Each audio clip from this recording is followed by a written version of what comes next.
meditar na palavra de Deus. Nosso texto está em João capítulo 7.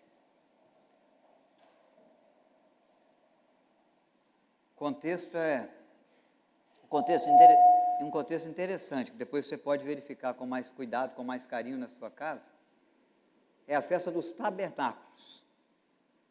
Essa festa, tirando a festa da Páscoa que Jesus foi celebrar, onde ele instituiu a ceia, depois foi preso, julgado, açoitado, morto por crucificação, é a última festa que Cristo passa com seus discípulos, tirando aquela da Páscoa.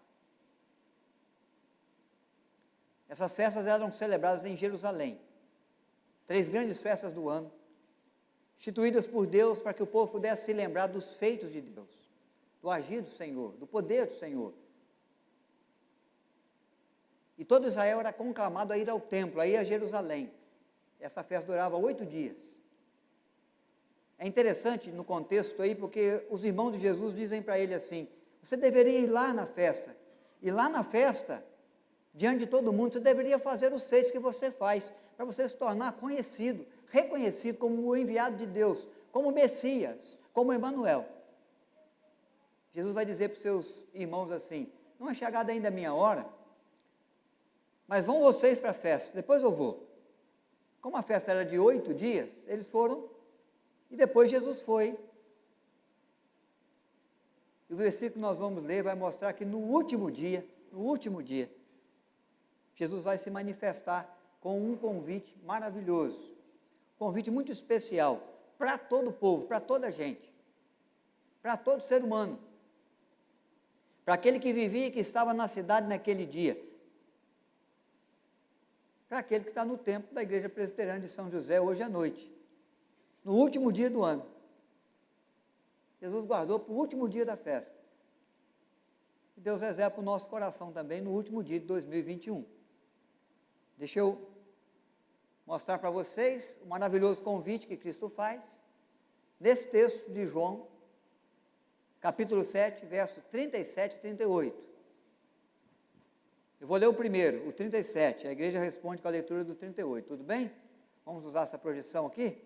No último dia, o grande dia da festa, levantou-se Jesus e exclamou: se alguém tem sede, venha a mim e beba.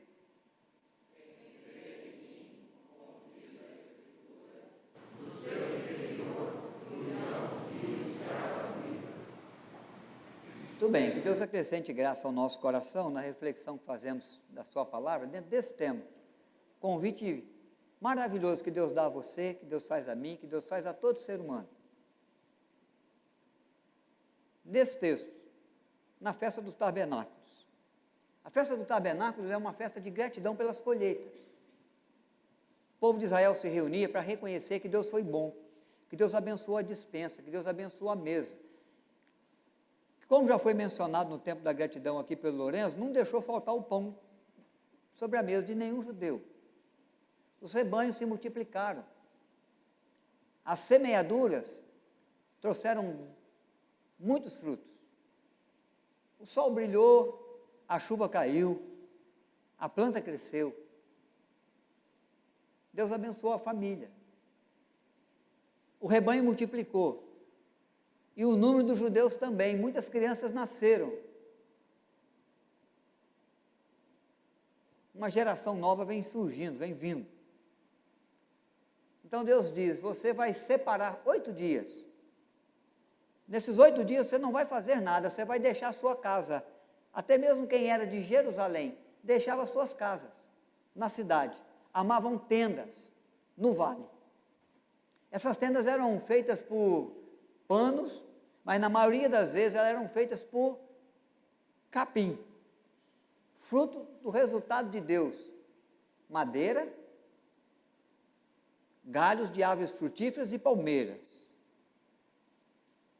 O telhado não podia ser coberto totalmente, era preciso contemplar as estrelas. E eles passavam 8 dias fora de casa. Essa tenda não tinha divisão de quartos. Toda a família se reunia como estamos reunidos aqui no templo, num quarto só, numa grande tenda. Ali eles conversavam, ali eles comiam, ali eles dormiam, todos juntos. Havia alguns propósitos de Deus.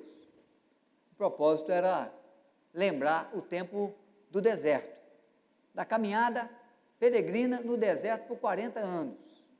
Lá eles viviam em tendas. Eles não tinham o conforto da sua casa. Lá no deserto Deus os sustentava. Por isso eles têm que ter os telhados abertos aos céus, para se lembrar do maná que Deus enviava, como orvalho, nas manhãs de cada dia, para o sustento do povo. Para contemplar, quem sabe, as nuvens que passavam sobre a cabeça, sobre as tendas, lembrando da nuvem que protegia o povo durante o sol forte do deserto. Era tempo do povo buscar a Deus para agradecer e reconhecer os feitos grandiosos de Deus junto à história de Israel. Quando eles saíam das suas casas, eles iam para lá, para as tendas, eles iam para viver a humildade que o ser humano precisa viver diante de Deus, mas também para dizer: Senhor, eu reconheço os seus cuidados, e eu, então, abro mão do conforto que eu tenho lá em casa, para passar aqui um tempo diferente com a minha família, agradecendo, reconhecendo, convivendo, fortalecendo a nossa fé e confiança, contando aqui as histórias do agir do Senhor na nossa vida, na nossa casa, no tempo do Senhor que age em favor do seu povo Israel, junto aos reis, junto às famílias simples. E eles relembravam as promessas de Deus, entre elas o Messias que haveria de vir, o prometido de Deus para libertar Israel. Eles falavam das promessas referente ao Messias. Uma promessa de Isaías 55 era lembrada. Um vendedor ambulante corria às praças e gritava: vós que não tendes dinheiro, vinde às águas. Vós que não tendes dinheiro, vinde comprar, e sem dinheiro, sem preço, vinho e leite. É Deus dizendo que Ele ia saciar as necessidades, a miséria, a pobreza espiritual do seu povo, com o Messias que viria, com o rei de Israel, que estabeleceria um reino eterno, que levantaria um povo seu, zeloso de boas obras, que viveria com ele, que reinaria com ele para todo sempre, para toda a eternidade, porque receberia dele o perdão pelos seus pecados, e receberia dele a filiação como herdeiro do reino de Deus, servo de Deus, filho de Deus, herdeiro da eternidade com Deus. O Senhor providenciaria essas coisas para aquele que vivia as suas necessidades. Então essa festa, ela tinha esses propósitos, de colocar o povo à mercê de Deus, no reconhecimento do cuidado de Deus. Durante esses 8 dias eles não plantavam, eles não colhiam, eles nem mesmo gastavam o que tinham plantado antes dessa festa, na colheita daquele ano, só poderiam usar das colheitas depois que a festa acontecesse. E do resultado também que o gado deu, do multiplicar do rebanho, só depois da festa. Era o momento de reconhecimento, é o momento de ver o agir precioso do Senhor. Claro que Deus os abençoava, mas havia um momento no último dia, em que os sacerdotes iam até o poço de Siloé, e eles iam com as suas vasilhas, com seus vasos, e eles colhiam água, e eles iam caminhando do poço até o templo, e depois eles rodeavam o altar que tinha no templo, e eles derramavam aquela água sobre o altar. Aquela água simbolizava o agir de Deus para gerar fertilidade na terra por mais um ano, até que a festa de Pentecostes fosse celebrada de novo. Jesus estava no templo. Jesus é o Messias prometido. Jesus contempla os sacerdotes saindo do poço de Siloé e caminhando até o templo e rodeando o altar, e quando ele derrama a água, é que ele assume essa palavra aí. No último dia, no grande dia, quando vem aos judeus a promessa da continuidade do abençoado Senhor, Jesus ergue a sua voz para fazer esse convite: se alguém tem sede, vem a mim e beba. algumas verdades que eu quero compartilhar com você. Primeiro é a compaixão. A compaixão expressou-se muito claramente no agir de Deus junto a Israel, em todo tempo. E a compaixão de Deus pode ser contemplada no agir de Deus em nosso favor, em todo momento, especialmente no que Ele realizou em favor de nós na cruz do Calvário. É interessante ver como a compaixão e a misericórdia de Deus não nos abandonam. Nós não saímos do solo da providência de Deus, apesar de cometer os nossos erros, os nossos pecados. Apesar de, às vezes, termos que dizer, como Paulo disse, o bem que eu quero eu não faço, o mal que eu não quero, quando eu vejo, Senhor, já fiz. É interessante ver que a compaixão de Deus nos acompanha, mesmo quando nós não somos tão dedicados a Ele, e nem tão amorosos a Ele como Ele é a nós. E somos até infiéis ao Senhor, apesar da sua fidelidade. E quão negligente nós somos com a palavra de Deus, com a vontade de Deus, e quantas vezes nós optamos pela nossa vontade e negligenciamos a vontade e o querer de Deus na nossa vida, porque nós queremos satisfazer a nós mesmos, e mesmo sendo criados e alcançados para a glória de Deus, buscamos a nossa própria glória, e colocamos a glória de Deus em segundo plano. Mas muito claramente, o que acontece com a vinda de Cristo, com o convite que Cristo faz aqui para mim e para você, é isso aí. A compaixão de Deus, ela não se distancia de nós, nós continuamos caminhando dentro do campo da compaixão, da misericórdia, da bondade, da fidelidade de Deus, apesar de ser quem somos, apesar de agir da maneira que agimos. Deus não nos abandona, Ele não se esquece de nós, pelo contrário, Ele age em nosso favor. Ele trabalha para o nosso bem. E é por isso que Jesus está ali, contemplando a gratidão do povo, o reconhecimento das bênçãos do povo, mas Ele está ali para oferecer algo a mais, para dizer que Deus está fazendo algo maior, algo mais grandioso, porque o que Deus faz por nós em Cristo é muito maior do que o pão de cada dia que Ele nos dá, de que o trabalho que Ele nos oferece, de que a capacidade, a força que Ele nos dá para trabalhar, do que a família que é tão abençoadora na nossa vida. Ele nos dá Cristo, Ele nos dá seu Filho unigênito, para que Ele seja o primeiro, mas para que a gente possa ser depois filhos de Deus, herdeiros do seu reino, o que Ele faz por nós em Cristo. Nós não poderíamos fazer por nós mesmos, nem aqueles que nos amam, nem nenhuma instituição religiosa. Então, muito claramente, Cristo vem para expressar o quê? Expressar que a compaixão de Deus visita a humanidade, visita com perdão, visita com misericórdia, visita com amor. Esse é o feito maior de Deus, que deve ser agradecido, que deve ser reconhecido. O Filho que Ele dá, a vida que Ele traz, o perdão que Ele oferece. Mas outra verdade que eu vejo é a provisão. A provisão de Deus é mais abundante.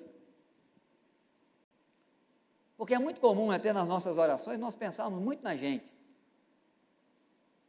Você para observar a maneira como você ora. Você agradece por algumas coisas, pelo dia, pelo sol, pela chuva, pela família, pelo trabalho, depois você tem uma lista de pedidos, de desejos. Não há problema nisso. Nós dependemos de Deus, como o povo que caminhava no deserto. Se não for o Senhor, o que será de nós? Se não for o Senhor que nos abençoe, se não for o Senhor que se coloca ao nosso lado, se não for Ele que lute as nossas lutas, que se importe com o nosso bem-estar, que trabalhe em nosso favor até enquanto descansamos, dormimos. Nosso Deus que não dorme, nos guarda, nos protege. Mas Jesus está dizendo agora o seguinte, olha, quem tem sede, vem a mim e beba.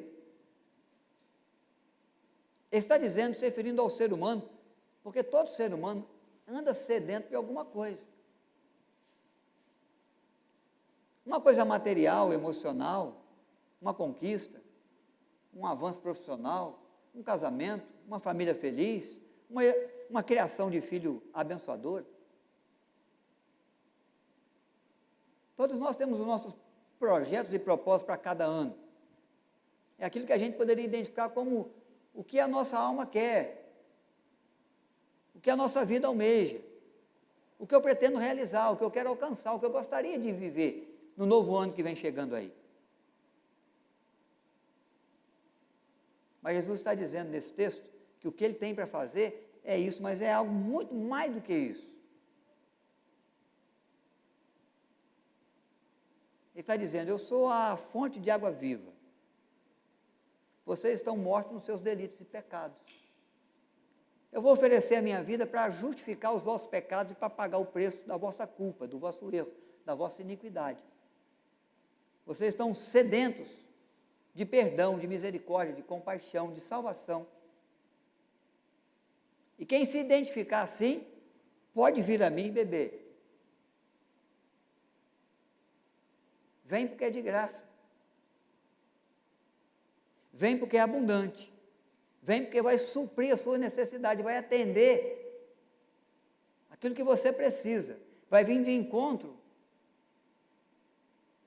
aquilo que você almeja, aquilo que você precisa, aquilo que você espera. É o agir de Deus em nosso favor. É o Emanuel. A água foi derramada para dizer que Deus ainda tinha muito mais para fazer, e Jesus está dizendo, Ele está fazendo.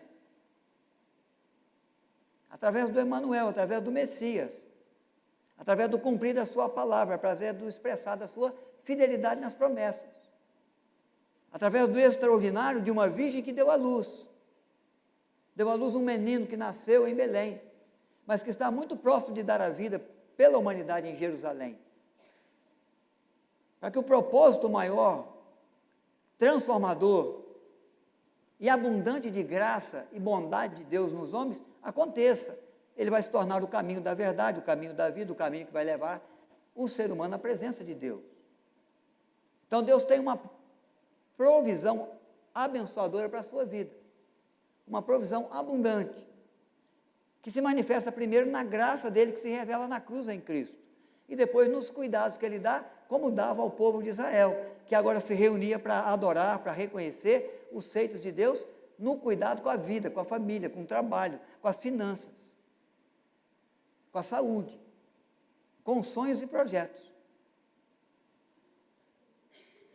Esse texto me traz uma proclamação de que o convite é aberto.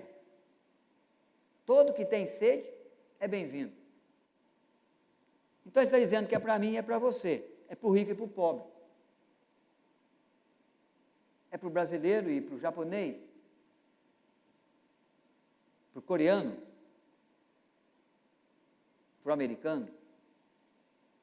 É para o casado e solteiro, é para o novo, criança, ou para o idoso, avançado nos seus dias, experiente com a sua vida.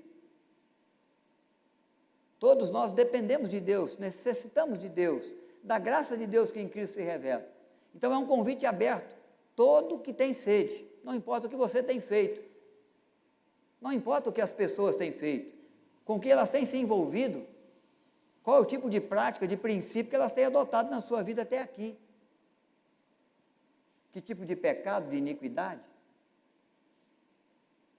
O convite é para todo mundo, para todo que se vê sedento, que se vê necessitado de ajuda, de socorro, de salvação, de perdão, de compaixão. Não é só para o sujeito que anda cheirosinho, limpinho, mas é para o maltrapilho também da rua. Não é só para aquele que zela pela boa conduta, pelo bom princípio, pela integridade de vida, mas é para aquele que às vezes não se importa com integridade alguma. É para o pecador. E ser humano é pecador. Então o convite maravilhoso de Cristo de vir a mim, para ter as suas necessidades, para ver a sua alma sedenta assistida, é para todo mundo. Ele não exclui ninguém.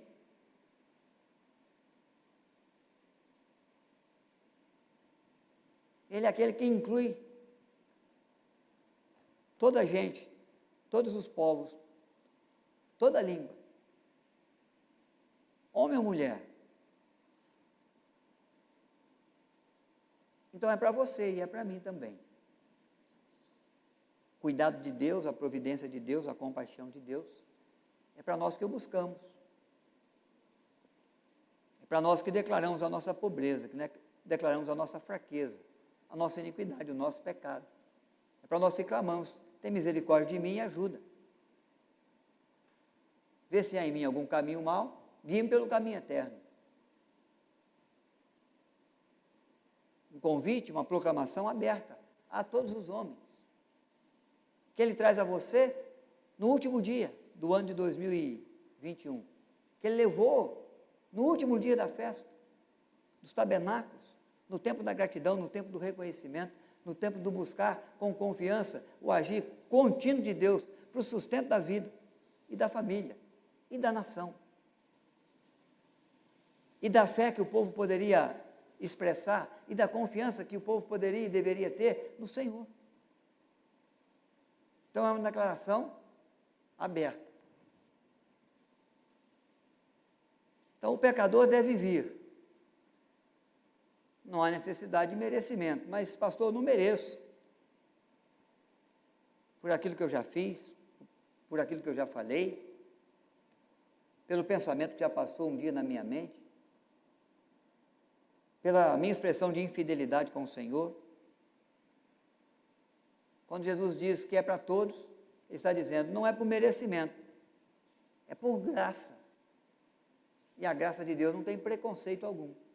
Ela abraça, ela acolhe, ela salva, ela perdoa, ela cuida, ela tem bondade e providência para todo ser humano, para todo que vem, para todas as pessoas. Ela se estende a toda a gente.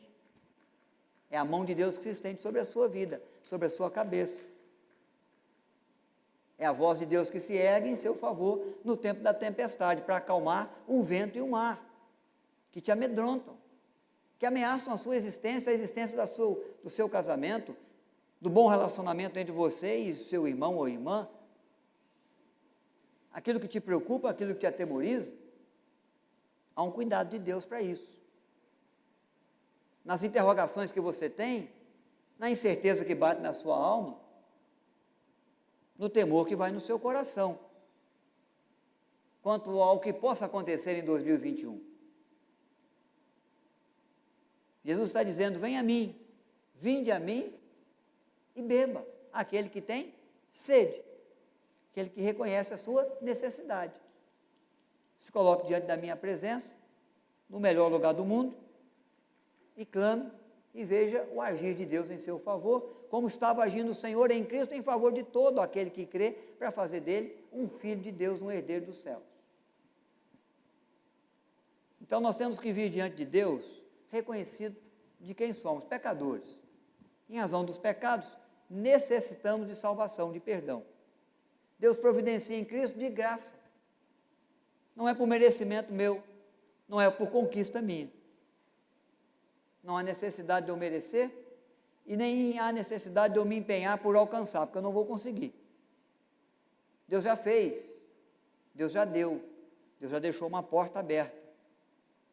Quem passa por ela encontra pastagem e o cuidado do bom pastor, que cuida das suas ovelhas, para conduzi-las até a presença de Deus e até os lares celestiais, que Ele reserva para aqueles que o amam. Então esse texto nos coloca, irmãos, diante dessa graça bendita do Senhor. Por isso Jesus se torna um manancial, a fonte de toda esperança minha e sua, no que se refere à continuidade da vida. Quando aqueles sacerdotes caminhavam no templo, derramavam água sobre o altar, eles estavam dizendo, Deus vai prover o sustento, Deus vai continuar sendo um manancial de esperança, para a sua casa, para a sua vida, para o seu povo, para a nação de Israel. Deus vai trazer dos céus chuva, Deus vai fertilizar a terra, Deus vai multiplicar os rebanhos, Deus vai orientar com sabedoria o coração, Deus vai apontar o bom caminho, Deus vai suprir a necessidade, Deus vai abençoar você. Então, nesse último dia do ano, ouça a voz de Deus que te convida, vinde a mim. Se alguém tem sede, venha a mim e beba. Esse é o tempo da nossa confiança, da nossa intercessão. Você deve ter os seus anseios, os seus desejos para o ano 2022. Mas não deixe de colocar diante de Deus o seu coração, a sua alma, receber dele o que é mais importante, o perdão, a misericórdia, a salvação, a vida eterna, a vida que vence a morte, a vida que nos leva à presença de Deus, para a glória de Deus, para reinar com o Senhor para todo sempre. Mas se coloque diante de Cristo, diante daquele que pode suprir, diante da mão poderosa do Senhor que pode te guiar. E da voz de Deus que pode ordenar os seus anjos para guardá-los em todos os caminhos. E aquele que pode abrir a porta que ninguém feche, inclusive uma porta grande nos céus para trazer sobre a sua vida bênçãos sem medidas. No acompanhado do Senhor, no abençoado do Senhor, no 2021 que está chegando aí. Feche seus olhos, meu irmão, minha irmã, também aqueles que estão em casa, amigos nossos queridos da internet, e aí mesmo onde você está, no templo ou em casa, renda ao Senhor a sua oração sincera, que dele venha a graça para a sua vida, que dele venha o saciar da sua sede, suprir da sua necessidade, o perdão para os seus pecados, o purificar da sua alma.